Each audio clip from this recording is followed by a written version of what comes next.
Okay, here we go. This story is a little bit old, but I wanted to give some comment on it because recently, as we all know, 80,000 pages of the JFK files were released for the whole world to see, everybody to witness. And I'm just going to say this here, right now.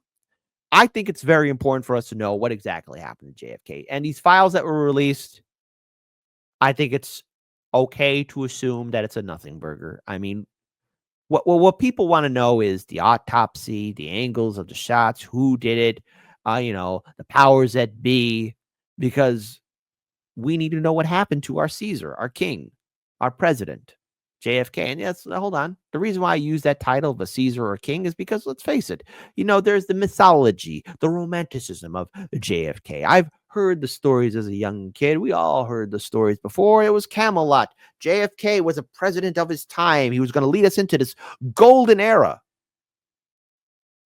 If he never got assassinated, who knows? Perhaps maybe things would be better. An argument can be said that maybe it would have been a better world. Maybe. Or maybe not. We'll always be left wondering that question.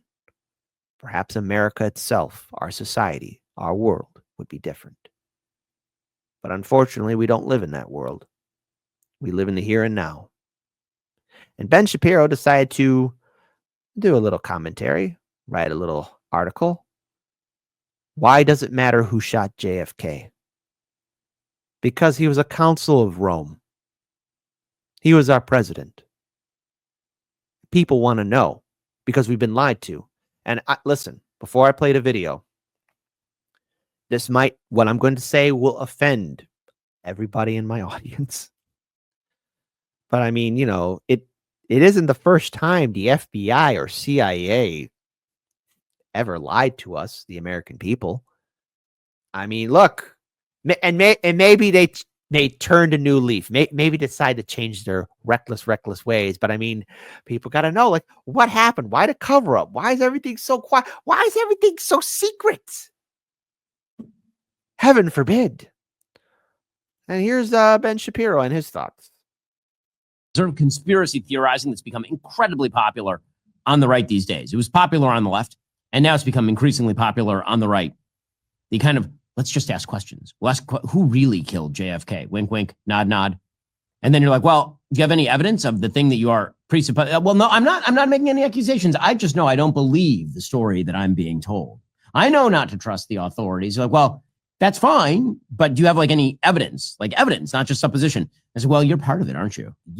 You're part of it. The reason that you're so defensive about all this is, I don't care who killed JFK. I mean, I do, because it's really interesting, but I noticed that the calendar says 2025 and he was killed in 1963. And so my opinion about who killed JFK has about as much relevance as who killed William McKinley, or James Garfield, which is to say not an enormous amount. Sort of conspiracy.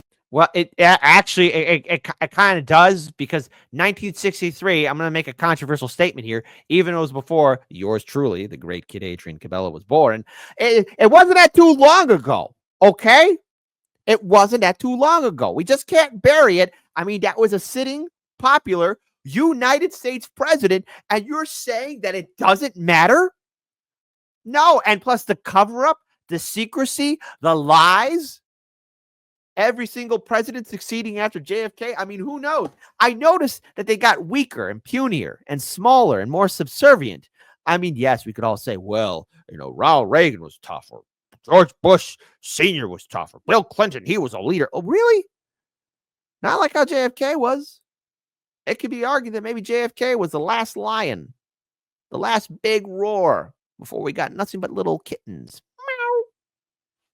I'm just saying, there was a change in tone. We haven't had a lion roar in such a long time. And JFK, whether you were critical of him or not, you could say he had charisma, he had power, and at least, it looked like we had a president, a guy in charge. I mean, the boss, right? I mean, that's how it's been perceived. It matters.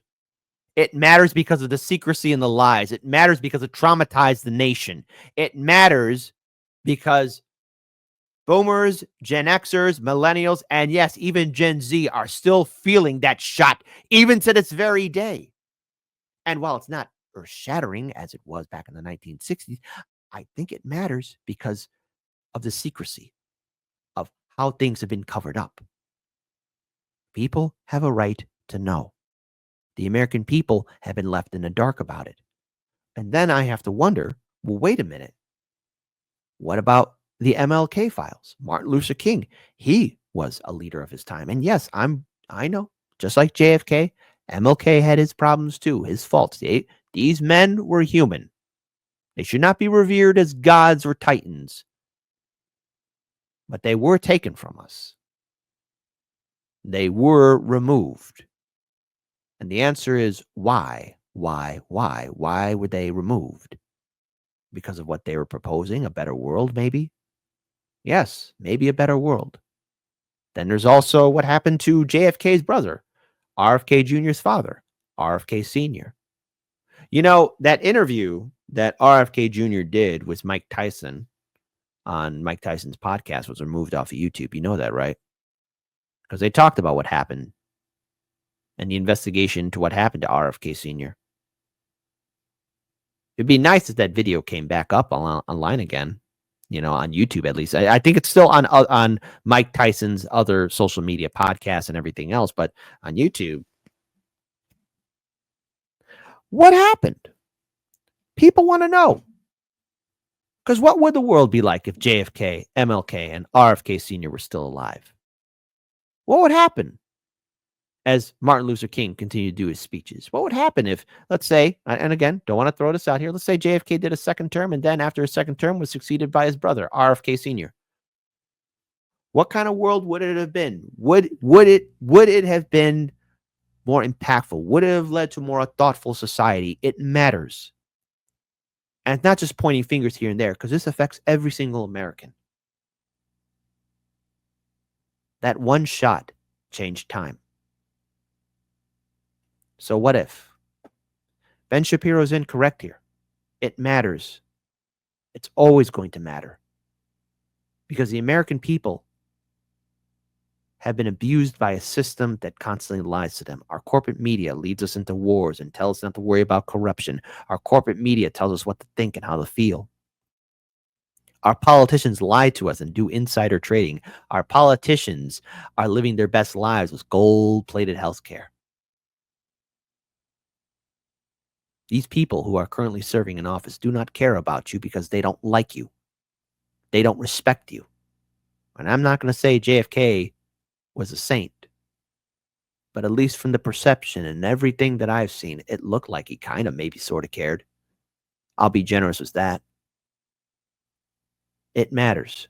And Ben Shapiro on his platform is saying, why does it matter? It matters to conservatives and liberals and progressives and socialists and libertarians because of the lie. We were lied to. We've been hidden. The truth needs to be revealed. And unfortunately, I hate to say this, but I think the documents that probably show smoking gun have long since been destroyed. It's always going to matter. And should be a point of contention. We were robbed of a better future. Always wonder what if.